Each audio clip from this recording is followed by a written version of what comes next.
We are kicking things off right now with a massive legal crackdown.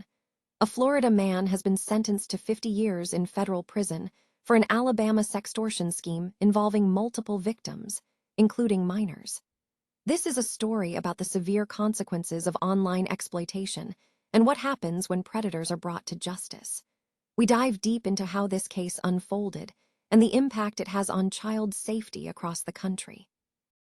Never get caught with a dead phone again. This INIU portable charger is compact, travel-friendly, and gives you fast 45-watt charging with a built-in USB-C cable, so there's no need to carry extra cords. With 10,000 mAh power, it's perfect for busy days, trips, emergencies, or anytime your battery drops too low.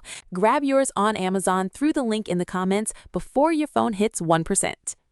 Next up, we shift gears entirely to the world of college athletics and major conference reshuffling. Oklahoma State has officially dropped home-and-home series with Michigan State, scheduling matchups in Stillwater and East Lansing for 2028 and 2029, which signals a big shift in the Big Ten landscape. We break down why this move is happening now and what it means for the future of cross-conference competition. Now, let's travel back in time to witness history in Alabama. The legendary B-25 bomber known as Made in the Shade has landed at Bessemer Airport as part of the Flying Legends of Victory tour, bringing America's World War II past right to our screens. Discover the incredible story of this operational warbird and what it means to experience living history.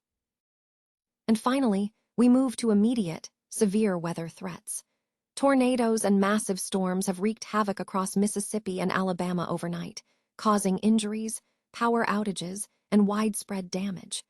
We look at the preliminary reports from Michael Armstrong and the devastation seen in Purvis and Brookhaven as we bring you the latest on these dangerous conditions. Stay with us for more breaking news. A Florida man has been sentenced to 50 years in federal prison for a widespread Alabama sextortion scheme involving the sexual exploitation of multiple victims, including minors. Trevon Lamont Brown, 25 of Ocala, received a sentence of 600 months in prison, followed by a lifetime term of supervised release, handed down by Corey L. Mays in the Northern District of Alabama. Brown pleaded guilty in December 2025 to serious charges including sex trafficking, production of child pornography, coercion and enticement of a minor, and cyberstalking. Federal prosecutors stated that Brown utilized social media accounts starting in December 2020 to impersonate a teenage girl, communicating with males aged 15 to 23. Investigators revealed that Brown exchanged sexually explicit images and videos with victims, subsequently threatening to share the material with their friends and family unless additional demands were met. Acting U.S. Attorney Catherine Crosby expressed gratitude for law enforcement partners, stating, "Trevon Brown victimized children across the United States, not just in the northern and middle districts of Alabama. These children have suffered tremendously and will continue to experience lifelong impacts as images of their abuse remain online forever. With their help, we will make sure monsters like Brown spend significant time behind bars." Federal investigators obtained search warrants for Brown's online accounts and his Florida residence in August 2023, seizing multiple electronic devices. Forensic examinations uncovered child pornography and sexually explicit material involving numerous victims. Authorities further identified 3 additional victims in Alabama's Middle District, noting that Brown employed similar online sextortion tactics against them between March and August 2023. The prosecution was conducted under Project Safe Childhood, a national initiative targeting child sexual exploitation and abuse. The investigation involved a multi-agency effort, including Homeland Security investigations, the FBI, the Jefferson County Sheriff's Office, and the Alabama Law Enforcement Agency. Stephen N. Schrank, special agent in charge of Homeland Security investigations in Georgia and Alabama, emphasized the commitment to justice, saying, "We will not tolerate predators who exploit children and young adults. Our agents, alongside our dedicated law enforcement partners, worked tirelessly across state lines to protect victims and bring offenders to justice." Oklahoma State University has announced a new non-conference schedule following a change in the SEC's league structure. The Cowboys will not be playing Alabama, but they have secured a home-and-home series with Michigan State scheduled for 2028 in Stillwater and 2029 in East Lansing. This new arrangement replaces the previously scheduled non-conference games against Alabama. The scheduling decision is largely attributed to the SEC's shift toward a 9-game league season.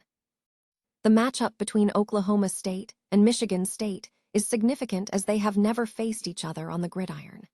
Michigan State recently hired Pat Fitzgerald, following a period where the Spartans have struggled to maintain winning seasons, having gone 5-7 twice and 4-8 twice under Mel Tucker in 2021. The 2028 game in Stillwater will mark the first time a long-standing Big Ten member plays in Boone Pickens Stadium. While the Cowboys have played 11 games against Michigan, only 2 since 1955, the scheduling adds a new dimension to the rivalry. Despite the disappointment of not facing Alabama, Oklahoma State maintains a robust non-conference slate. The Cowboys are set to host Oregon this season, continuing a rivalry established last year.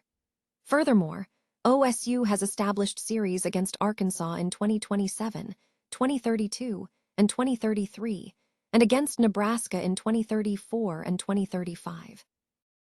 A historic World War II bomber has landed in Alabama, bringing a piece of America's past to life as part of the Flying Legends of Victory tour. The legendary B-25 bomber, known as Made in the Shade, arrived at the Bessemer Airport, serving to preserve the legacy of the generation that shaped modern America as the nation approaches its 250th anniversary. The B-25, which flew combat missions over Europe during World War II, remains fully operational, making it one of the few authentic flying B-25 warbirds left in existence. Ground Operations Coordinator Shirley Sukol confirmed that the aircraft completed 13 combat missions over Yugoslavia and France. Sukol emphasized the significance of the aircraft, noting that the B-25 Mitchell bomber was a highly recognizable aircraft used extensively across Europe and famously during the Doolittle raid in the Pacific. She highlighted the bravery of the crews, stating that many pilots were young men, ranging in age from 17 to 23. Restoring the aircraft has been a massive undertaking, taking nearly 3 decades, including 28 years to restore it in Mesa, Arizona, with many original parts preserved. Sukol stressed the commitment required to maintain the aircraft, stating, "Every year we take her out on tour, we want to make sure she's just as pretty as she is today." The tour, which continues through September, offers Americans a chance to experience living history firsthand.